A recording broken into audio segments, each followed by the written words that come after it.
Welcome to the Theater of Others podcast. My name is Adam Marple, and I'm the co-artistic director of the Theater of Others. With the COVID-19 pandemic forcing a shutdown and reevaluation of space and gathering, we at the Theater of Others are thinking about what stories we need and how best we can share them. We believe space is psychology, and it informs the way in which an audience interacts and reacts to what is presented to them. We create uniquely theatrical events in bespoke sensory performance spaces crafted to encourage curiosity and grant the audience permission to commune with the play. Now that space has moved online, how can we encourage interaction and action amongst an audience virtually? The Theater of Others produces plays that both welcome and challenge the audience. We are committed to international collaboration and are a laboratory that helps artists grow through intensive study of their craft. The Theater of Others creates a shared community of artists and audiences for the purpose of exploring the most profound issues of our lives and times. We believe the play watches the audience. The audience is necessary, and they are witness to what happens. And you get to be witness to us making that happen. The purpose of this podcast is to open up our process and let you in. We're peeling back the curtain, so to speak, and encouraging you to follow along, to ponder, prod, and question, to join us and criticize us if need be. Being a witness is no passive task, and it requires much from you. Are you up for the journey? On the podcast today from Melbourne, Australia, our co-artistic directors Budi Miller and myself in Cairo, Egypt. This podcast contains explicit language.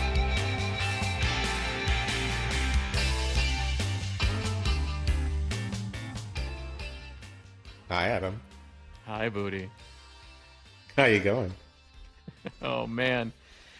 I don't even know where to begin.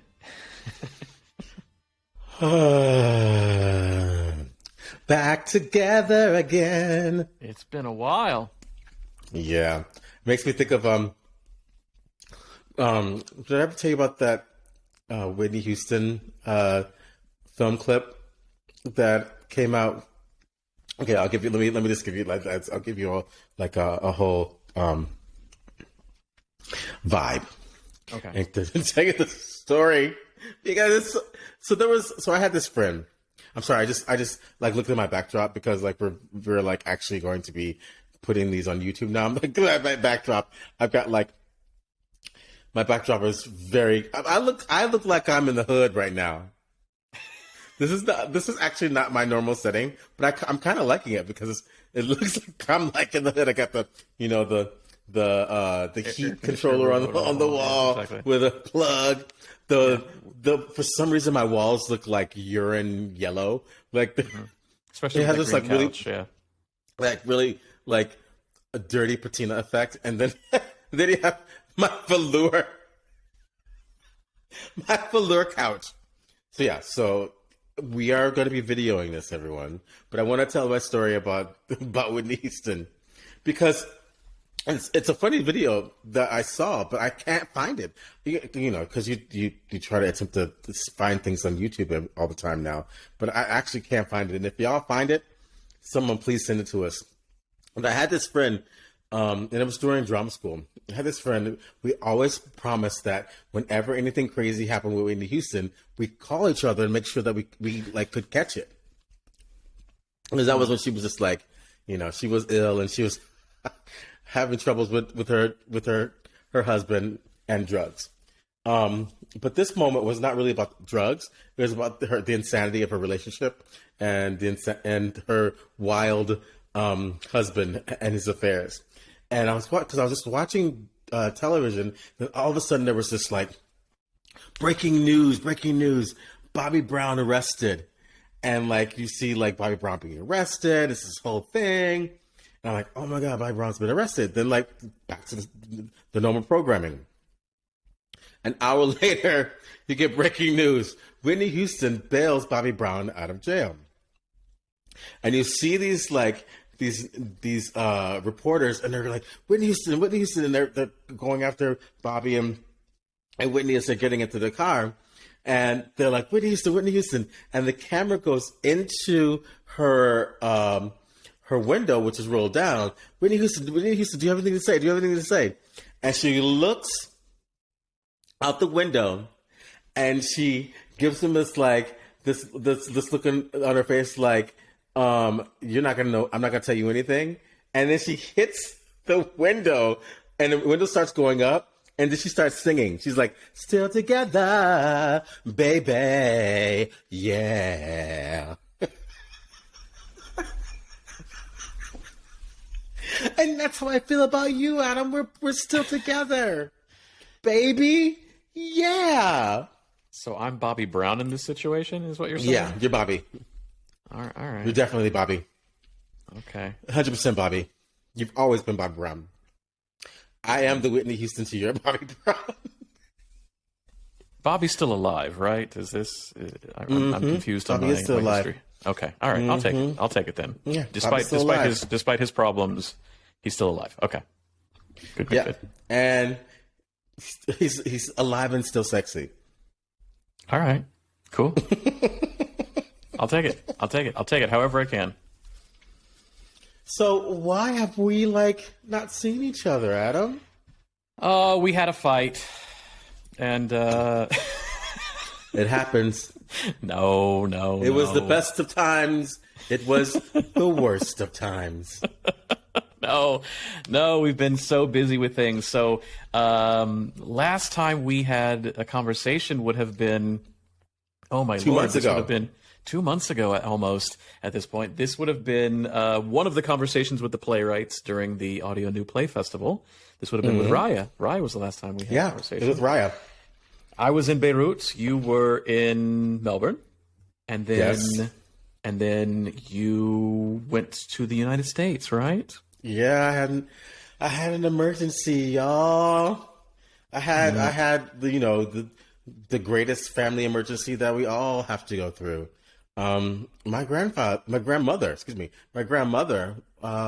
was dying, so I had to go and be with her, which was really important. And I got to be in Michigan for 4 weeks, 30 days. The longest I've been in Michigan since I left 30 years ago. Yeah. 30 days, 30 years ago. Yeah, and it was amazing. I got to spend time with my mother, and my sister, and my niece, and my uncles, and be with my grandmother. So I was on the night shift of caring for my grandmother because she didn't want to go to any aged care or hospital. She wanted to be at home with her family. And so we all had grandma shift. And because I was jet lagged, I had the late shift. So the family utilized my jet lag so they could get some rest, because when I got there, they were exhausted. They were burnt out. So I was really happy that I could be there and support them and be with my grandmother, and it was incredible, everyone. It really was. I am a different person having gone through that experience. And I could talk your ears off about it, because it was something that I had never experienced before, but knew quite deeply what it was. And if I were not afraid of death, I'm even not afraid of death even more. I haven't really been afraid of death or dying. And it's funny because I had this moment, because I realized, because of who I am and the work that I do, and I'm lying with my grandmother while she's dying, and she's clearly dying, and I'm in the room with her, and the sounds that she's making, and hearing the sounds that are coming from her body, and these really deeply embodied vocal releases, because there's a sound of the living, and there's a sound of the dying. And I just remember what it makes me think of, like Alfred Wolfenson, and when he's in the trenches of World War I, and he's hearing soldiers die, and he had never heard a human being make sounds like that before. And he made a little note to himself: if I survive this, I want to go back into my vocal work and see what I can do to discover those sounds in a singing body and art from an artistic space. Because if it can happen when you're dying, of course it could happen when you're living. And he was British, so it's like, of course he wasn't having any embodied sounds during World War II or before the war. And that's the birth of the Roy Hart methodology. For Wolferson, worked with Roy Hart, was his prized pupil, and the extended vocal work came from that. And I think what was even more potent for me was that I didn't have a desire to change my grandmother's experience. I didn't have a desire to change my experience. I could really just lay with her and be with her. Yeah. And it was magical, and my grandmother was there when I came into the world, and I got to be there when she left, which, really felt amazing. And then being with my family was really great. And I started to find out some other things about my ancestors, and also being on my own land with my people. Yeah. My goodness, there's nothing like it. And also being there at this time, because it's a time of reflection. She's our family matriarch, and watching the transition from my grandmother being the matriarch to my mother being the matriarch now. She's the oldest of the family, and there were 6 children, and she's the only girl. She's the official matriarch. And to discover that I'm related to Frederick Douglass from my grandfather's side. Yeah. So it all makes sense. It's so funny because, Adam, when we were doing the play, and we were and I was writing, I was imagining that he was my actual ancestor. Mm-hmm. And he's actually my ancestor. And even when I talk about what he wrote about, I always had this really deep kind of connection to his writing and his experience as a slave and the things that he was observing. I think the way that he observed the world is very similar to the way that I observe the world. So I was just like, wow, that's really cool. Like, my uncle dropped that bomb on me. I was like, what? He's like, yeah, you didn't know that? I was like, why am I just now finding this out? Yeah. And then also just going through my grandmother's books, like she got such interesting taste in books. There's like a romance novel, how to write a romance novel book from like the 70s. I was like, who was trying to write a romance novel in the family? And then there's this really old book on acting. I was like, who's acting? And then my uncle was like, your uncle Gregory was an actor. You didn't know that? I was like, oh my God. So, so there's all these things that were coming in. And so it's really healing and grounding. And I had a holistic experience. And then my little niece was just like amazing. She needed to sing at the funeral. She's like, I need to sing. And they were like, okay, what do you want to sing? So she sang the ABC song to my grandmother. Aww. My 3-year-old niece sang the ABC song.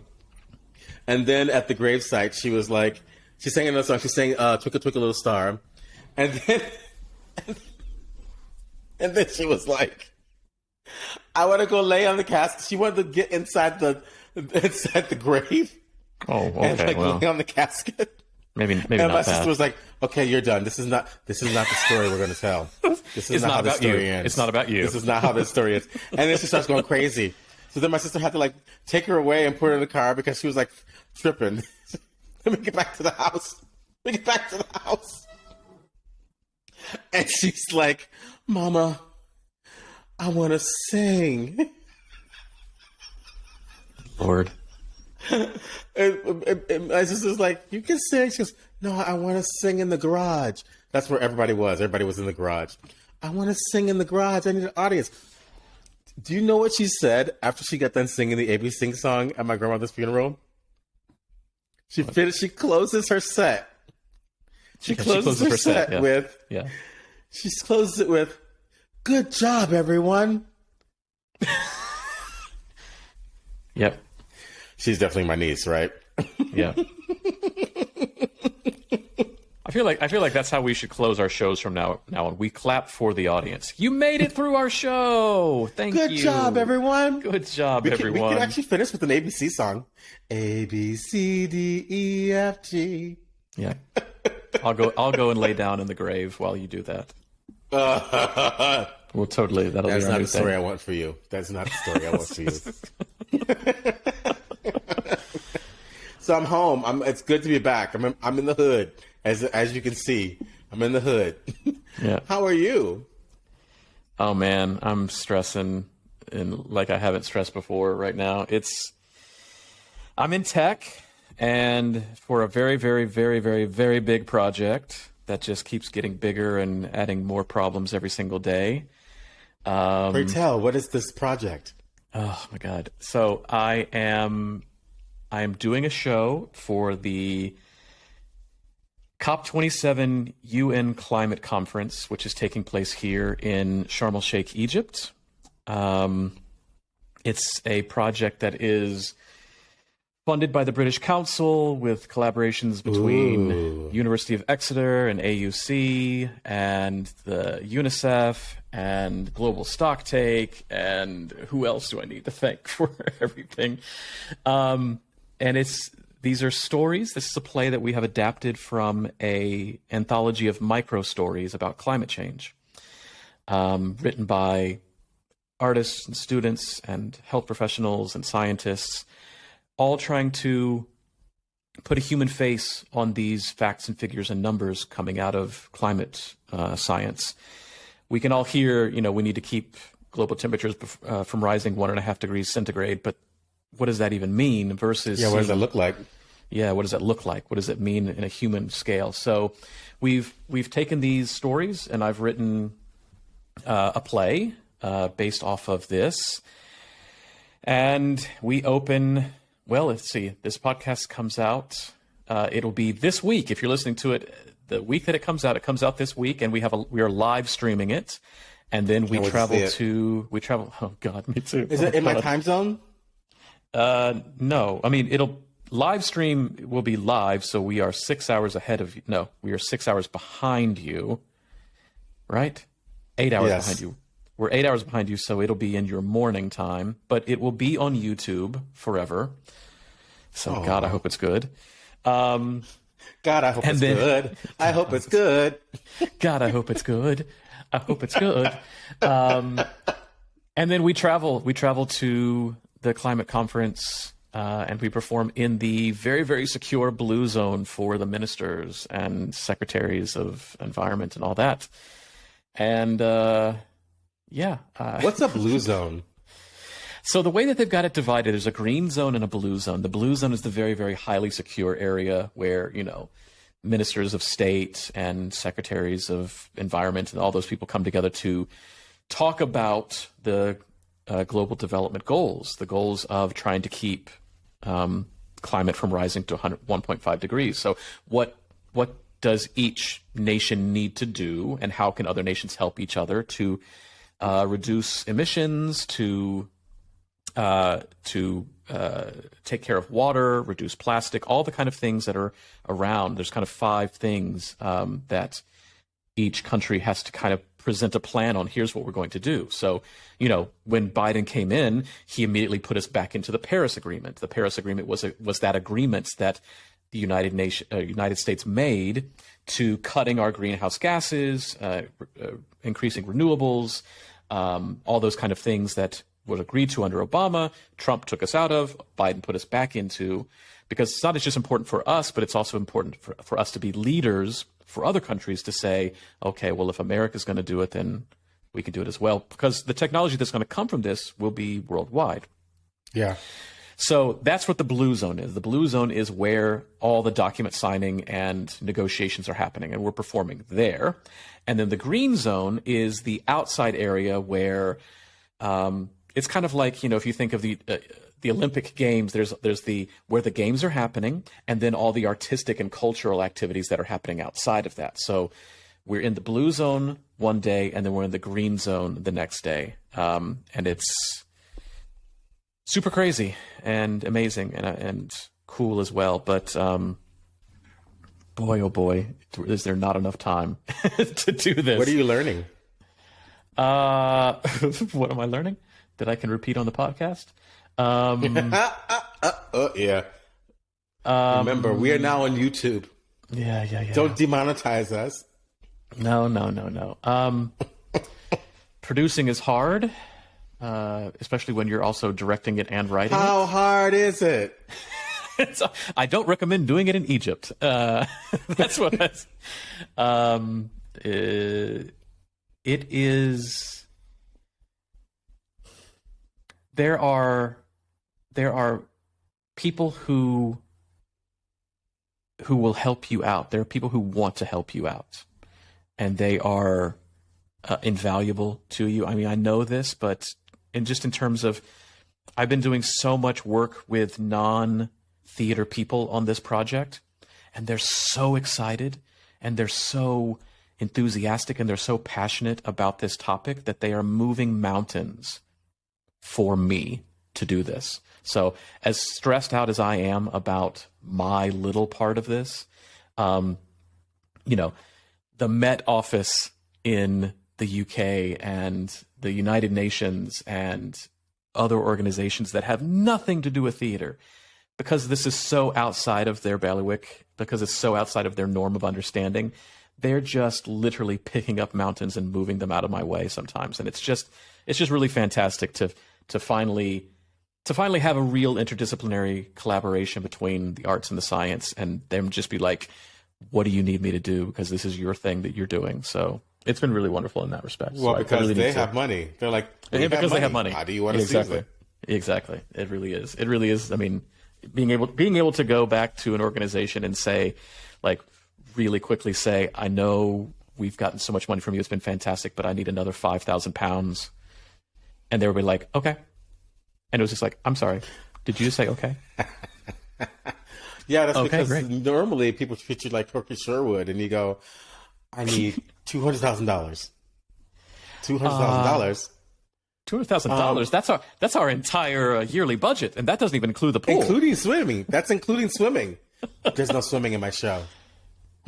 So what you're trying to say to me is, I'm not going to get the money.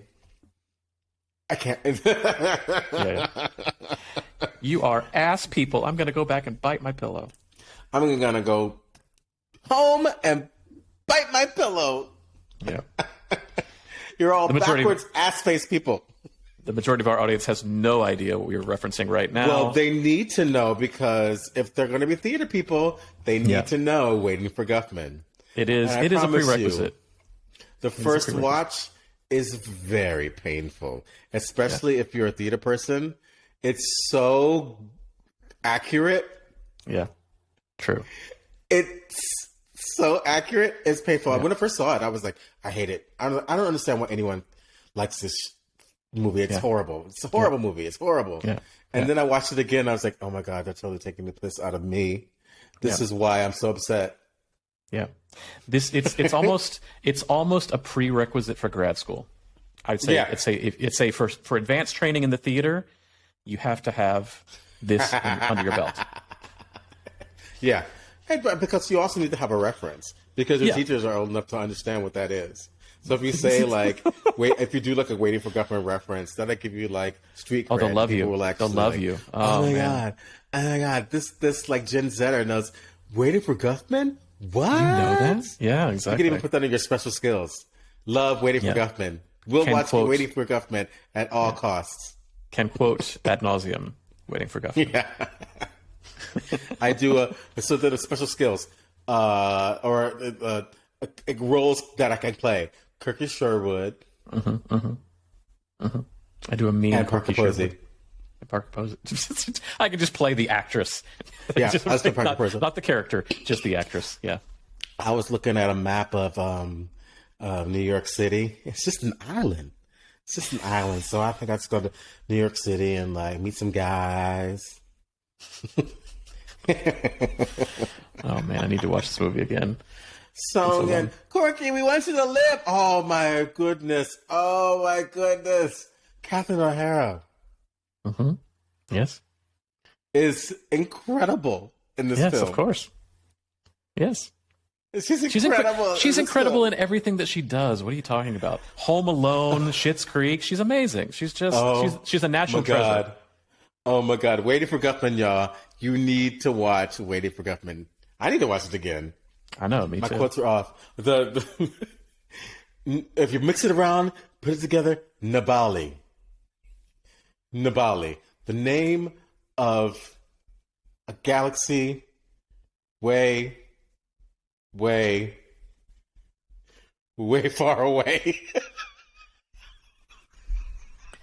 We've already skipped to provocations, folks. This is your provocation: is to watch this movie so you know what the hell we're talking about. So it doesn't sound like we're just insane people. The problem is when you watch it, you're going to feel insane as well. It's true. You're like, what are they doing? Because it's a sesquicentennial. Sesquicentennials are very important. You have to put sesquicentennial in the show notes. Not going to happen. So we have a question, provocation, call to action, request, a little desire, bit of all need. Yeah, a little of all of the above. It's true.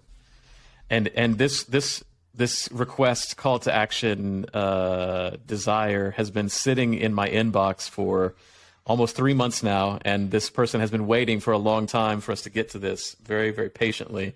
So, Ariana, we're finally getting to it, as I promised. I told you we'd get to it eventually, and finally we have.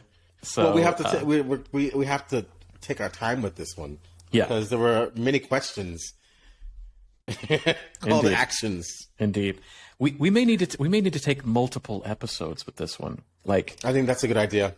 I think what we need to do is we need to bring people on the podcast that could help answer her question. Should we like make a series based that's off a good of this idea. question? I think we should do a series of conversations with leading teachers from the leading institutes for graduate school acting in the United States. That's a good idea, isn't it? Let's start with the United States. Yeah, let's go with the United States. Then maybe we'll see if we can expand out from there and see if maybe if we can finally cover the topic of the conversation. But what is this question, though? This call of arms is forcing us to call our arms. Exactly. Yeah. It's a stretch metaphor, but okay. Say, hey, come on, have a chat with us, because there's some young actors out there that want to know. Yeah. What to do. So what is this question? What is this question? All right. So I'll read it out to... By the way, before we read the question, why have you said nothing about my hair? Hello? We talked about your hair before. You had your hair from the last podcast. This is new hair. Okay. New hair. Great. It's new hair. It's longer. Same style though. No, it's not the same style. It's not the same style. Okay. The braids are thinner and the edges are blue. Last time I had individual pieces that were blue. Now the edges are blue. Okay. Well, it's phenomenal. Your hair is phenomenal. Thank you. On to the question. I am a phenomenal woman. Yes. On to the question,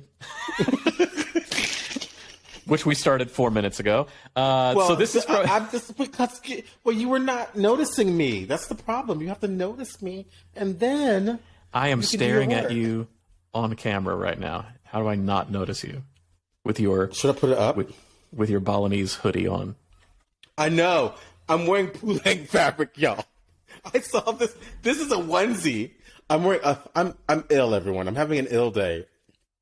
I just got back and I caught a cold. It's not COVID. I've had 2 tests. Had 2 rat tests and I'm fine. But I'm wearing the traditional Pulang fabric in a onesie. I look like I'm about to go to a Balinese ceremony, or actually dance in the Balinese ceremony. I need like a Rwanda mask.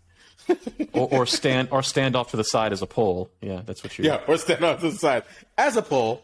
Yeah. So I got this in White Cloud, Michigan, y'all. White Cloud, Michigan. My grandparents are from White Cloud, Michigan. Look it up. It's racist. It took me 48 hours to get home. 48 hours, 43 to get there, and 48 to coming home. I'm delirious. Okay, on to the question. 8 minutes later. From Ariana Starkman. from August 2nd of this year. Hi, Budi and Adam. I've been listening to the TO podcast for a long time and have studied online with Budi twice through Chautauqua and Pandemonium and met Karina through you, currently living in London. I just listened to episode 121. It was a long time ago. The holes in actor training. Twice because it squeezed my heart so tightly. All I can think to do is reach out. I want to work hard to be part of this new Geffen endowed university training where we are working hard in body, voice, and imagination, like you said, where the connection with land, community, and self are expected and required, where a courageous space is the norm. So where? Where do I find that? How do I create that? I went to University of Pittsburgh and studied abroad at the Academy dell'Arte and Moscow Art Theater School. Study abroads like those are incredible, 24/7 submersions into a new culture and acting style. I want to go to graduate school and am beginning to search for a program. Where do I find this? I'm searching and yearning for it, and I know I'm not alone. There are things I tell myself that I still need to investigate, and that will hopefully be for my whole life. But this truth is one I know deep down. I yearn, I ache, I need what you described. Please help. Where do I find it? Where can I go? Where do we go from here? Wow.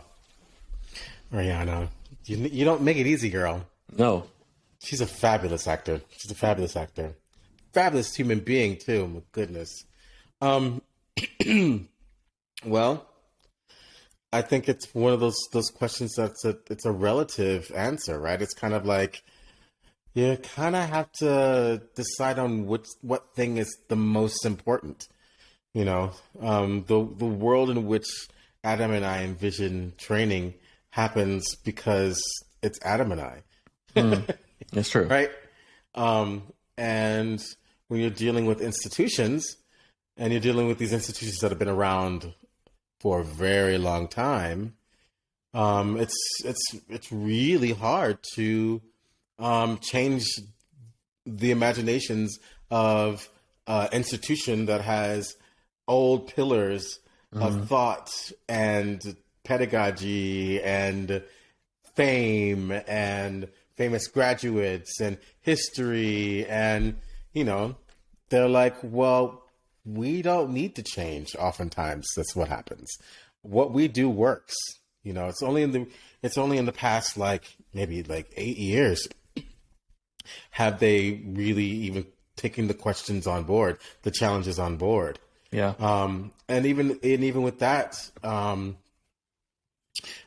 incorporated into what you want to change, you've got to change the imagination of the faculty.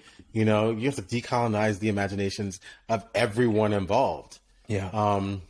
And oftentimes what happens is they'll hire one person that is meeting the criteria, where the rest of the staff are the same old staff from, 20 years ago, 30 years ago, 40 years ago.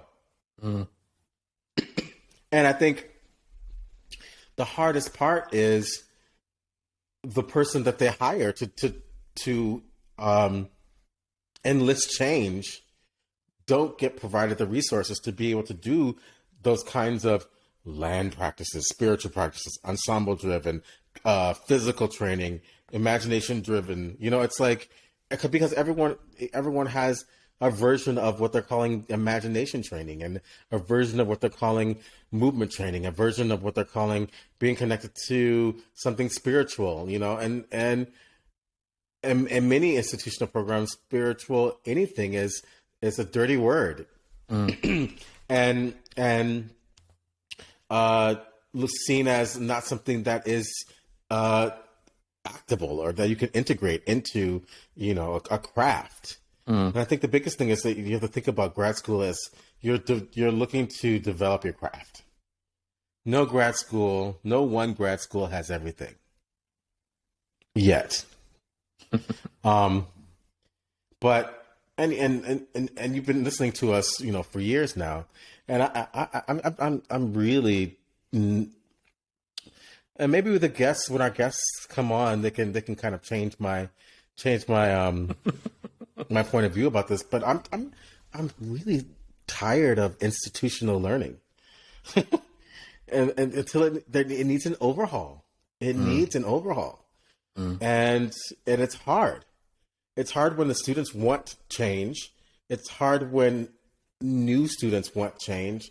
And it's hard when there's a whole curriculum that's rooted in historical 20th century knowledge. And we're the 21st century. Yeah. We're 20 years in. We're over 20 years into the new century, into the current century. And there's some curriculum that just doesn't translate anymore. And that we have enough writers and content that can fulfill what these old practices were. And, and it's like when people talk about, well, what about classical training? I said, well, in my culture, there's a classical training as well. We have our classics as well, and classics tend to be one narrative, the colonial white narrative. But when it comes to looking at, these embodied practices, I think those kind of things end up happening. Maybe you'll find a section of the curriculum that has a teacher that lives in the embodied practices.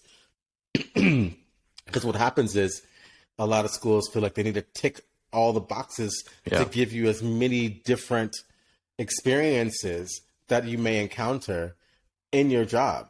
Mm. So, and I think that hold on one second. This is what we're getting at is all these things that they're ticking off because what you may have in your job is also a 20-year ago model of things. Like this begs the question again of why are we teaching restoration? Nobody is doing restoration. No one's doing restoration. And if they are doing restoration, they're trying to make it relevant. Right, exactly. So if they're trying to make it relevant, it's not going to be classic. It's not going to be the classical way that one's supposed to learn restoration to begin with. Right. But I think the other thing is, I think for me that there's a hard work that needs to be done with teachers and institutions, and it's they have to do the dramaturgy, and that a program should evolve. Like every 3-5 years, you need to look at the curriculum and look at the student population, and it should be like every 3 years or 4 years. If it's Juilliard, 4 years, Juilliard has a 4-year grad school. And there's 3 2-year grad schools. It's like once a cycle of students move through, you need to audit what's working. And that's why, as you were talking about before, why an institution isn't the place where this is going to happen, because once an institution gets to be a certain size, its main goal is to perpetuate itself, to perpetuate the life of the institution. Keep the institution alive. Yeah. So this is why it's difficult, where like these places, these grad schools, these institutions can't make these changes because they have to go through the process of doing this and having that, and then they've got to get it accredited by this, and it's got to be signed off by so-and-so. And then by that point, you've already had a year or two of people who needed that, who now moved away, and then you have to start the whole process again, whereas non-institutions can go, you know what, this is a laboratory. Sometimes we're going to fuck it up, sometimes we're going to get it wrong, and sometimes we're going to hit it on the nail on the head, and we can embody that, and that can be a part of the training going forward. But a lot of times we're doing the same thing we've been doing for 20 years because it takes so long to change it that by the time we do change it, that is now outdated as well. And I think the other thing is that like these degrees, they dangle them like a carrot in front of potential students as like Willy Wonka's golden ticket. Yeah. Like the ones that are, the top 3, you still only have out of when you graduate a small window where you have to start booking work. Yeah. Because if you don't start booking work, you're back in the same boat you were in. Yeah. With a degree and debt before you started grad school. Yeah. And that name, let's be honest, we had this conversation before we started the podcast today. That name is important. That name is helpful, but it's the access and the people that you meet that's important. Once you've left and you haven't booked those things, it's not like that name's going to open up any doors for you later on. It's the fact that I have Columbia on my resume is great. But it's because of the work that I did at Columbia and the people that I met at Columbia that I can get I can open doors and get places. And then they see that name and they go, oh, okay, I understand what kind of training you had. The name alone is not going to do anything. It's the constant work that I had to make for myself and the connections I made there that made the opportunities for myself. Yep. And the other thing is that sorry, y'all. I caught a little flu when I got home, and I'm just like trying not to cough all over the microphone. The challenge is that what you're learning at the school is part of how you decide on where you need to go. Right? You know, if you're going to grad school because you want to be a teacher, there's certain grad schools that you should go to. Mm. If you want to go to grad school because you want to be in a Marvel film, there's certain grad schools that you go to. If you are going to grad school because you want to get better at theater, there's certain grad schools you go to. But then there's also maybe you in your undergrad you didn't do any acting or theater, and it's always been a passion of yours. There's certain grad schools that you should go to for that. You know, it's really about knowing yourself, trusting yourself, and trusting that your knowledge of self will help guide you into the spaces that you need to be in for your artistry and for yourself. Because no one's it's like trying to find God in church. Right. Yeah. Right? Yeah. He's not sitting there. He's not sitting there on Sundays waiting for you to find him. Right. I went to church. I found God. That's great. Yeah. And this church has more God than that church. Yeah. Right? Yeah. And so,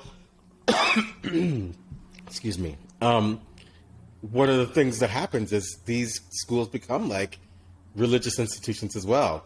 That was one of the things that I loved about working at Chautauqua, because, I was there for 17 years. But what was great about it was that I got to see all the different quality of acting from the different graduate schools of the people that we brought in. So I could say, oh, there's a Yale, oh, there's an NYU, oh, there's a Juilliard, oh, there's a UC Irvine, they're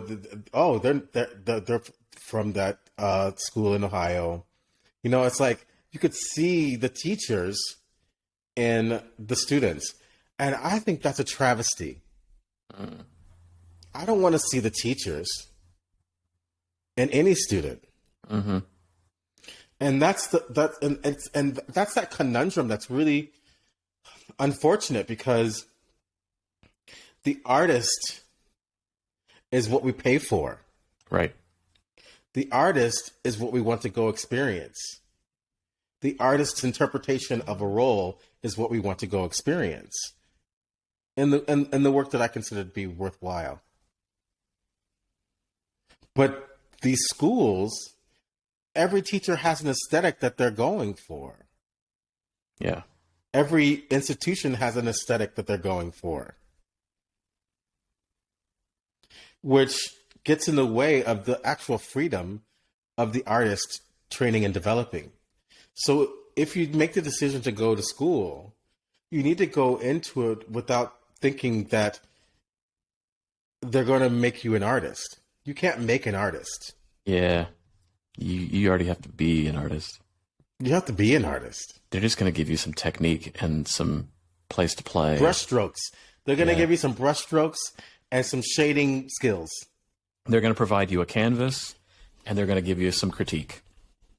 Yeah. And you can take it or you don't take it. Yeah. You know, I have actors that I've worked with that are quite successful that didn't do well in grad school, that didn't get any big roles, never got a lead. And now that's all they do in the real world. Mm-hmm. Just play the lead. You know, so it's So I think the emotion around finding the perfect place needs to be investigated. What is the perfect place? The perfect place is where you are. Because they're not going to give you what you need unless you know what you need. And that's to be present. And that's to be in the room. And that's to keep your bullshit meter alive and well. Because what also happens is you're at a bullshit school with bullshit training, and your bullshit meter is going off, but everyone is drinking the soup. Everyone is taking on the potion, and then your impulses, they get dull. The things that got you into the school start to disappear. So it's a big choice, and I'm not trying to say don't do it. I'm just trying to respond to the emotional outcry of your beautiful letter to us, and that emotional outcry is saying, where is this Mecca, this utopia? And it doesn't exist in an institution. It just doesn't. And what you have is you have a wealth of life experience, international travel, international training, all different types of learning that you'll be able to integrate in a program that's going to have, let's say, money and or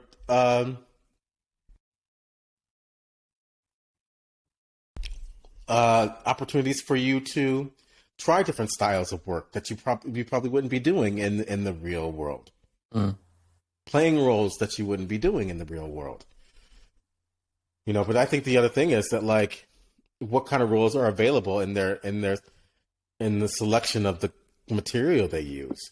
There's some really good grad schools that work their ass off on getting the right material for their student population. But they have to be, like, as dynamic as the students are. Yeah. And as current as the students are. You've got schools where the heads of the department are working just as hard as the students to create a real dynamic environment for students to feel like the work that they're doing is current and progressive, and preparing them for the business that's changing so quickly. So you have to know who you are, what kind of artist you are, what kind of human being you are, and really fill that well. And that will help you discover what institution you need to be at for grad school. Because the desire to find that perfect place will spill into the real world for the desire to find that perfect job, that perfect career, that perfect industry, which doesn't exist. It just doesn't exist. It's not reality. And the bigger the job, the more variables come into play. Larger audience, larger outreach.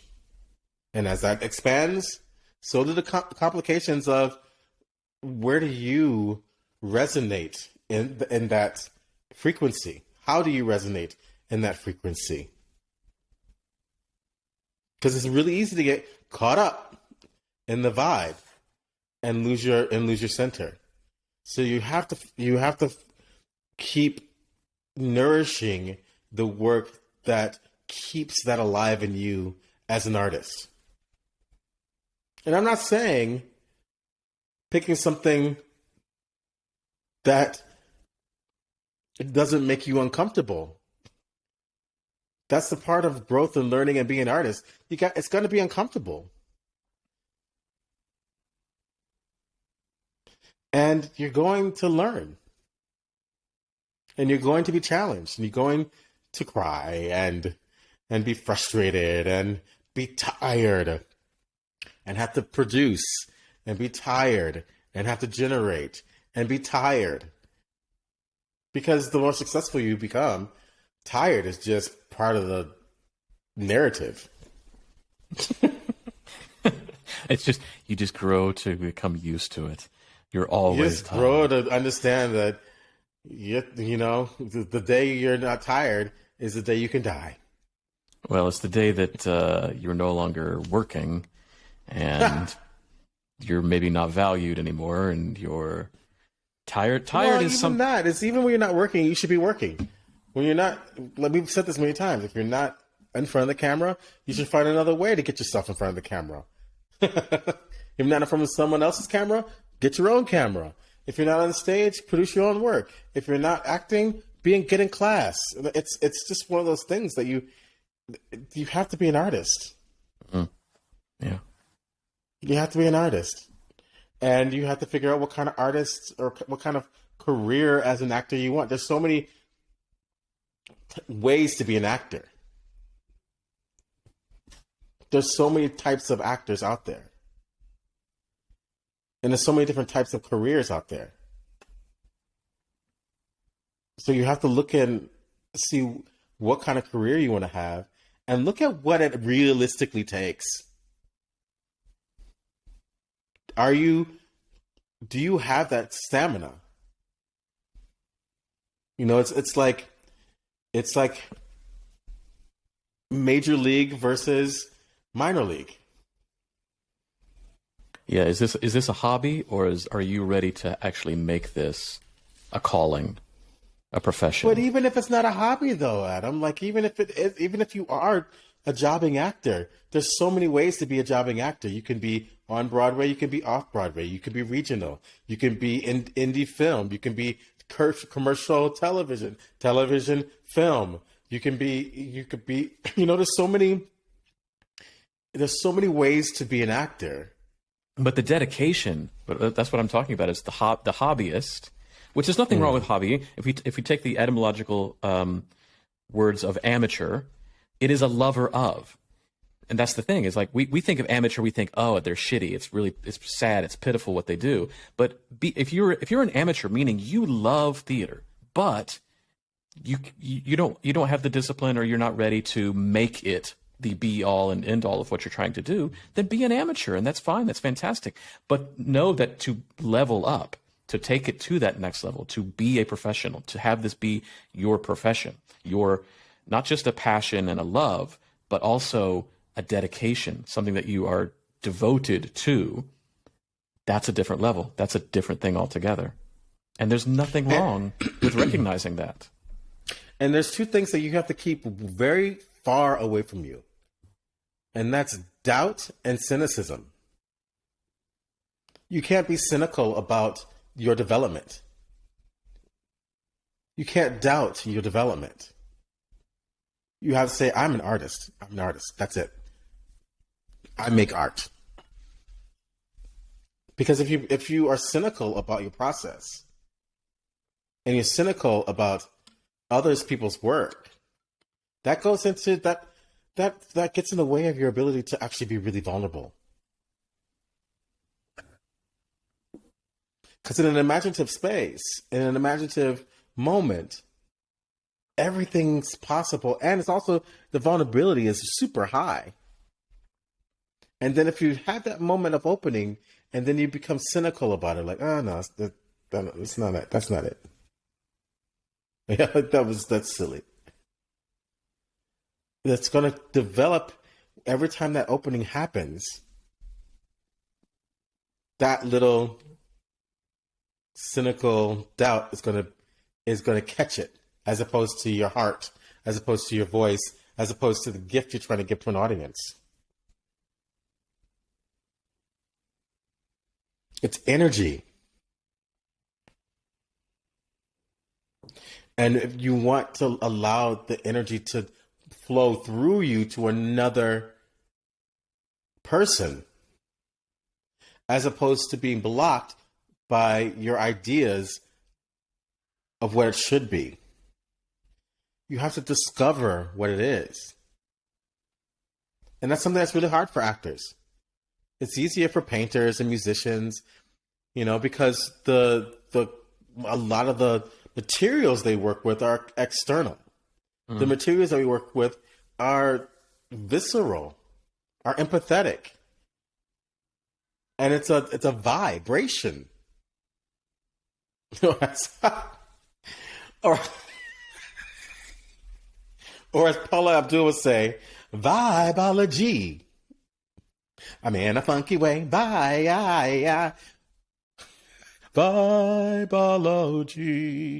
That's what we teach here. We teach vibology.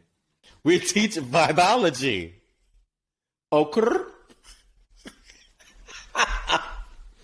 Well, I think it's time for us to go to provocations, and we'll continue this conversation. Yeah, I was going to say, with our guests. This is all, Ariana. This is to answer your question, to say that this can't be handled in one podcast. So we have to bring on the other people and test these ideas with them and see what they're doing, what changes they're making, why they're hallowed institutions are hallowed institutions that we should attend. And we need to find the vibology. We need to find the vibology, exactly. On that note, I think, Jack, can you please give us some vibology? Yeah. Ladies and gentlemen and non-binary conforming individuals, you are listening to the stereo sounds of DJB. Nope.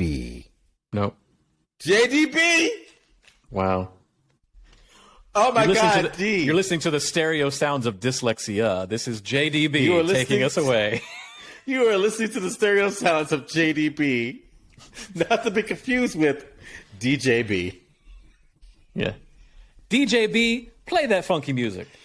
Thank you, Jack. That was vibelicious. Vibelicious. He always knows that's Jack David Burmeister, not David Jack Burmeister. So, Adam, we're at provocations. We are. Do you have any provocations? I do. It has nothing to do with today's episode. It's going to be. It's going to be. Watch my show. Exactly. Yes. It's going to be completely self-serving. I don't care. I have a podcast. I'm allowed to do this. This is my podcast. I can do whatever I want to do. My podcast. It's my podcast, and I'll do what I want to. Yes. Linked in the show notes is the link to my show. You can watch you can watch it live. But if you can't catch it live, you can also catch it on YouTube, where it will be forever and ever and ever. Amen. Hallelujah. I hope it's worth watching. Maybe I don't want to have this as a provocation. I'm in the place where I'm seriously in the place with the show where I can't tell. I can't tell right now. It's for the environment. It's for the environment. Yes. Everything about this show is sustainable. Everything has been sourced sustainably, and all lighting in this show is water bottles. No water bottles. There's no plastic in the show. Well, there's plastic, but I'll talk about that in a second. But all rechargeable. There's no plastic in my show. Portable, rechargeable lighting. Everything is completely controlled by the actors on stage. Are you doing what I think you're going to do? Are you doing the...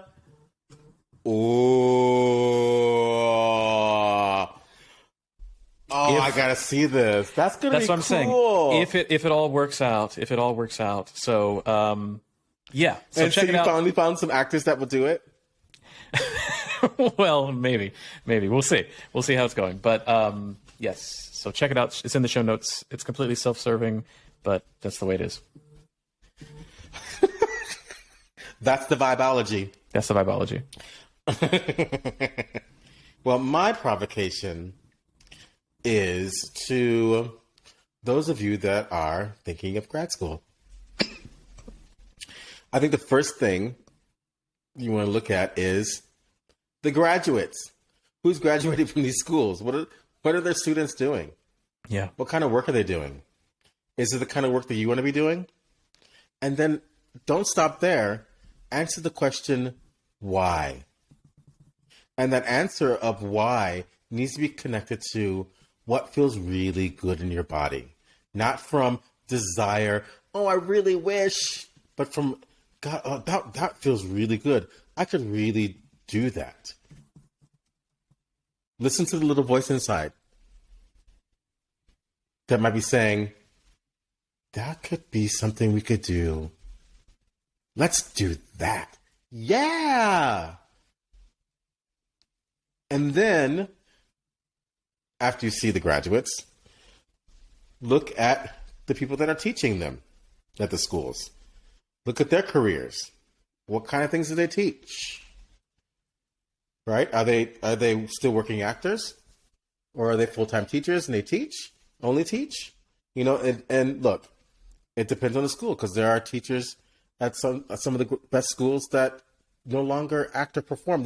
Their life is being a master teacher at what they do, and they're fucking amazing at it. Yeah, fucking amazing at it. Ron Van Leeuwen. That's where their art lives. That's where their taksu lives.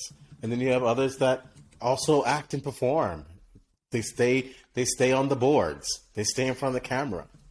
You know, what is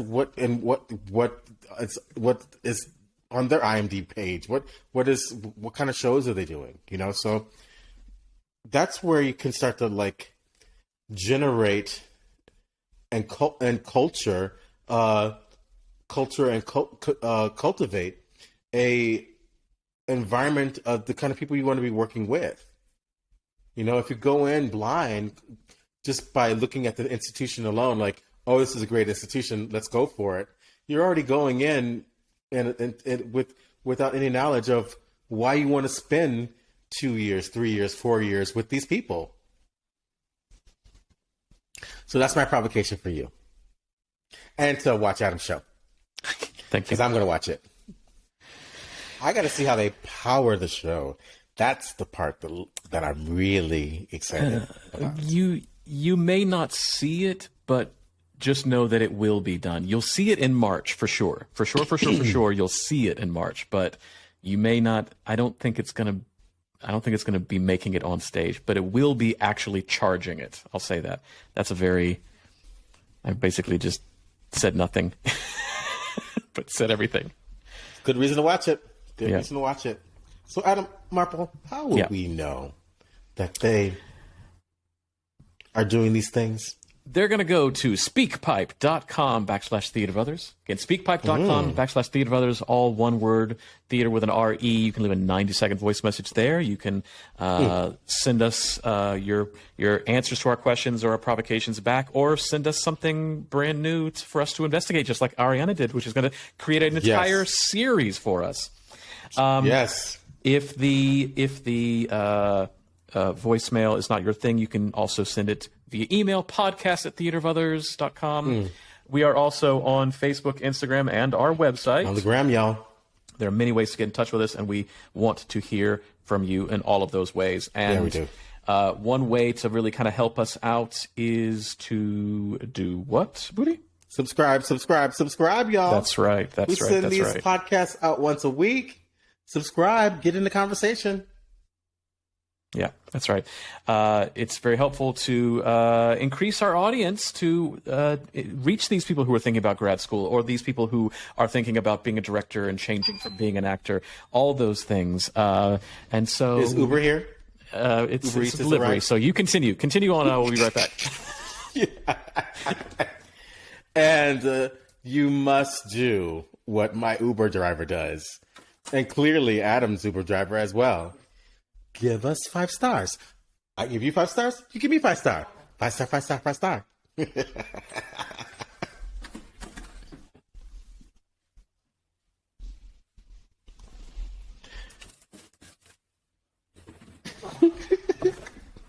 These would be theater lights from Amazon. Did you give your Uber driver 5 stars, Adam? Yes, I gave my Amazon delivery man 5 stars, yes, for interrupting the podcast. Excellent. Oh, it's so good to see you, Adam. It's been so long. I've forgotten what you look like. I didn't even realize you didn't have this hair last time. I didn't have this hair last time. I just had my natural look. Now I have got my braids back, you know. Well, you have a good day. Are you going to have rehearsal today? Yes, I have rehearsal every day, all day. I'm as we were doing this, I was getting text messages about things for the show that were like emergency, urgent, call me, gotta do this. Lord. So I gotta, yes. Well, I'm gonna let you go to that. I love you so much. I love you too. I've missed you. I miss you too. Give my love to your beautiful wife. I will do that. Give your love to your handsomest husband. I'll give my love to them. Yes, thank you. give your love to them. Give your love to them. Not mine. To them, Adam. Again, not mine. No. I don't share my love. I'll give my love. I have no love to give right now. I'm so dedicated to this show. So then basically you're giving my love to your wife, and I'm giving my love to my husband. You have so much love to give. I have none to give. You have so much love. You're giving love for both of us. Yes. And we're giving love to our listeners who come and listen to us every I'll week. give love to our listeners, yes. Yes. So we'll talk to you all next week. Bye!